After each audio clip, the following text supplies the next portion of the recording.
Welcome to Hood Champion Boxing and Sports. In boxing, you find a way to win or you find a way to lose. Let's talk about it. Yo, man, Jermall Charlo. Y'all got to stop with this. Everybody keeps saying Jermall Charlo is drinking, driving, he had a weapon. Jermall Charlo, 3 strikes, you're out. He's going to prison for 20 years. I'm seeing all kind of stuff floating around on the internet. I just want to tell y'all that's not the case when it comes to Jermall Charlo, all right? Something about a troll violation from years ago, and the man he's out on like, I don't know, $500 bond or some bullshit. Doesn't sound to be too serious. He doesn't seem to be worried about it. I think people are taking it to the stupid when it comes to Big Mal Charlo. Like 3 strikes, you're out. He's going to jail, man. You know, the internet has just got to stop. But that's what the word is, based on what's being reported out there in Houston, off of the news. It's just some toll violation bullcrap. Anyway, I understand people saying there's always some kind of legal stuff going on with him. You know, maybe the consequences for this legal action could be him coming off of the Earl Spence Tim Tszyu fight card in Australia. Look, I understand when you hear about something legally going on with a fighter, you start developing a bit of uncertainty about their future, upcoming fights. But just understand this. He should still be on the fight card. But even I was saying, before this news came out, I'm going to hold my breath. And once he gets in the ring, then I'll exhale. Because I don't know. You just don't know what's going on with Jermall Charlo. But one thing we know is he can fight. You know what I'm saying? But when you're having stuff like this come up on you, although to me it seems pretty low threat, it just makes you wonder how much longer is the boxing business going to have the confidence to invest heavily in him. You know what I'm saying?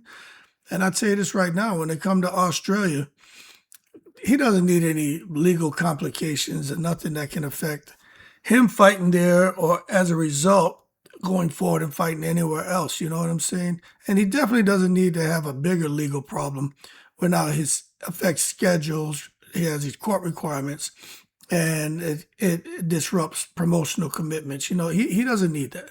So whatever he has going on, whether it's a ticket for scratching his ass or something for tolls or for having a weapon or for domestic or whatever it is, I hope he can get control of that and just put a stop to it. He doesn't need the problems. Just like Devin, Haney, and Tank. The feud just seem to be escalating, but you know what? They like to go back and forth, man. Gervonta has said something about Devin's mom. Devin has come back and fired on Gervonta, talking about Happy Father's Day and suggesting that, you know, looks like Gervonta, he's saying Gervonta Davis's mother. You know, just some really not so nice stuff. But the bottom line is when it comes to these two, their rivalry never lacked hostility.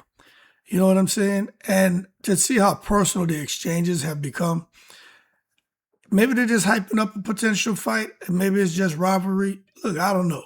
But one thing I think we all can agree on, when family members become involved, reactions often become much stronger. And that could be why Devin fired back the way he did. Now it's just a matter of seeing what Gervonta Davis is going to come back with. These guys are always arguing online and have something going on.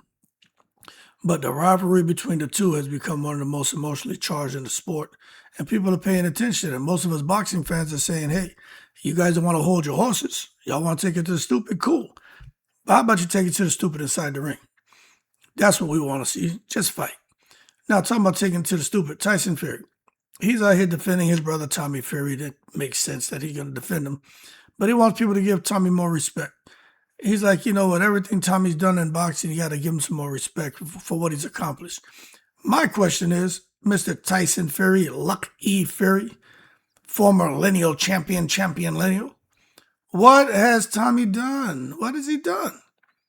He's popular, yes, but I mean, again, what has he accomplished against elite boxing opposition for people to put more respect on his name? All right, so as soon as somebody can answer that, cool. But if not, the debate is not going to dissipate anytime soon. Tommy Fury deserves respect because he puts on boxing gloves and will get in the ring, yes. But as far as for his accomplishments, to that I say, in the most respectful way, hey, you, Tyson Fury, former lineal champion lineal. I beat him fair and square. Nobody wanted to give you your credit, and they ain't giving Tommy Fury no credit until he gets in there with some real opposition. But we do give him the respect and credit for putting on them boxing gloves and being willing to get in the ring. And he did fight that big-ass Eddie Hall, which was, talk about a spectacle. But anyway, let's move on. Now, the real fight, this is where people get respect put on their names. Hrgovic and Itauma. Boy, oh boy, many fans are treating Moses Itauma like the next Lennox Lewis, future of the heavyweight division. But I just want to tell you this, man. I just think Hrgovic's being overlooked, and they need to hold their horses and not take it to the stupid. Hrgovic has that amateur experience, high-level professional experience, size, power, durability. The addition of respected trainer Abel Sanchez has only increased intrigue. So this may be one of the most dangerous developing fights available for a guy like Itauma. And I'm just telling you, man, upset alert, upset alert. Y'all better be paying attention to this shit. Because I'm telling you, Itauma should be the favorite. Young, strong, hungry, powerful. He got everything it takes. I'm just telling you, he ain't never seen nobody go in there and, in a fair fight, really, do much to Hrgovic. Dang, the bar fouled his shit out of him. Elbows, headbutts, he fought dirty. But hey, he got away with it. But Zhilei Zhang had Hrgovic in there when Hrgovic was at his worst, grieving over his lost father. And we know Zhilei Zhang can hit and everything. And Hrgovic, he stood up to all that shit. So I just don't think it's going to be all that easy. Now, the big league, Ice Cube's, the big 3 league drama. That shit right there, man, is, I'll just say this without having an emotional rant. It's just generating debate regarding professionalism, management, and league presentation. You got all these fucking idiots over there fighting, elbowing. It's trash, man. I don't see how long that shit's gonna last. I mean, it's been around for a while, but I mean, how far are they gonna go with this shit? This shit's ghetto. The league provides opportunities for former stars, but critics argue that leagues often become overshadowed by controversy. Public perception remains divided on this shit. I don't watch too much basketball. I'm a boxing guy, but I mean, the only time I see some shit on Twitter, a clip about some fighting or some bullshit, I'm like, what the hell is going on? I mean, this shit is trashy. And that's my opinion, man. All this fighting and bullshit on the basketball courts. Guys who made millions of dollars as professional athletes and making good money in the big league, the big 3 league, just out there acting stupid, man.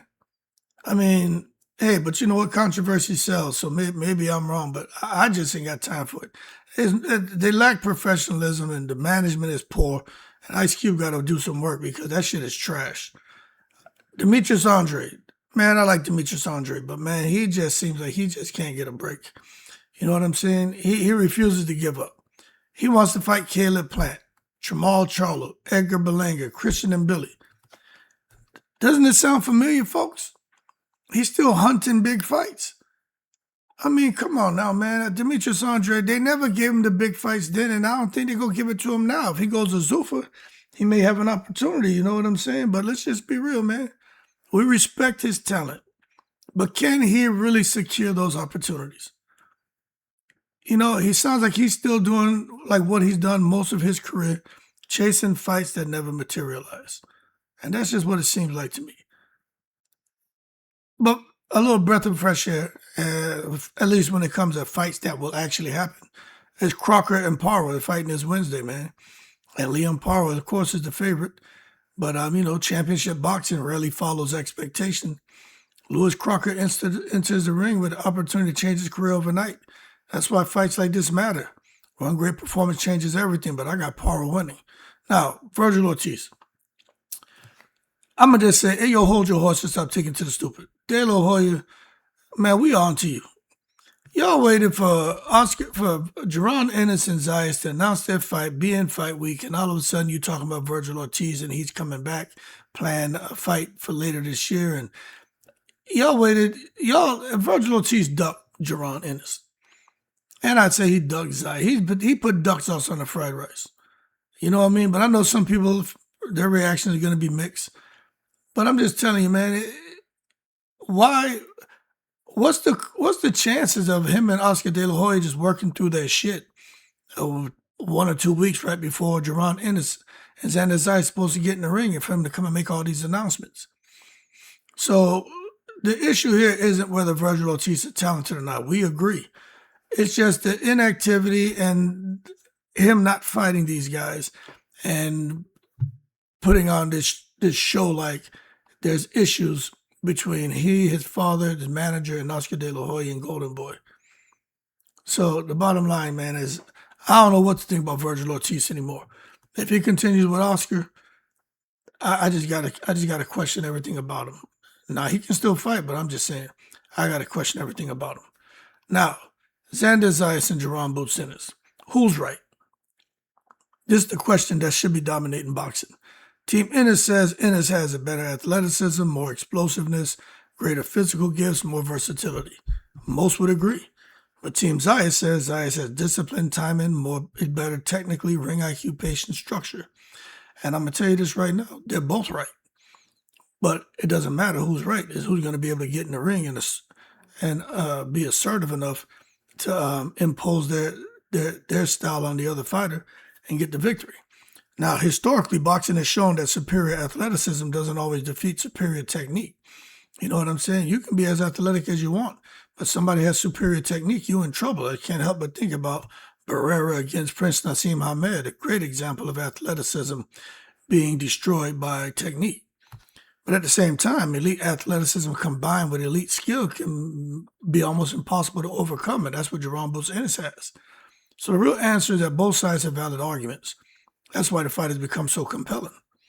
If Ennis wins, many will point to physical gifts. If Zayas wins, many will point to technical excellence. So Fight Week is finally here, now to stop and talks. And I got more coverage coming on them too, because this is a really good fight. So at the end of the day, the biggest theme in boxing this week is pressure. Charlo's facing pressure. Opetaia facing pressure because he still can't get the fights he deserves. Hrgovic facing pressure. Tank-Haney creating pressure. Ennis and Zayas about to step into the kind of pressure that creates stars. And the next few days could change multiple careers. And I'm looking forward to it all. But I got more videos coming on Xander, Zayas and Ennis because this is Fight Week and we need to talk more about it. Y'all keep cool. I'm in the breeze.